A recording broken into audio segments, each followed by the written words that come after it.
মাহমুদ গজনবী রহমাতুল্লাহ আলাইহি আবুল হাসান খেরকানি রহমাতুল্লাহ আলাইহির মুরিদ ছিলেন, মুরিদ।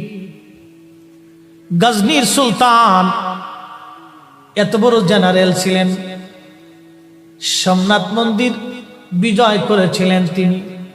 এই সোমনাথ মন্দিরে কাবা শরীফের নবীর ভেঙ্গে দেওয়া মন্দির ছিল, মূর্তি ছিল বিদায় হযরতে সুলতান মাহমুদ গজনবী বলেছিলেন, না, এই মন্দির আমি ভেঙ্গে ফেলে দেব, কারণ নবী যেই মূর্তি ভেঙেছে সেই মূর্তি এই মন্দিরে থাকবে, এটা হবে না।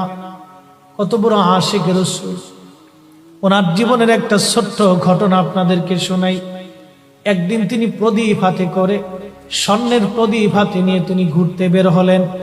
সফর করে করে ঘুরে ঘুরে রাজ্যের প্রজাদের হালত দেখবেন। চেয়ারম্যান সাহেব কি আসে আজকে? আসেনি? আচ্ছা, ঠিক আছে। আমাদের দেশের অনেক গণপ্রতিনিধি আছে, নির্বাচিত হওয়ার পরে বাবা আর মানুষের কাছে যায় না, আসে না? নাই?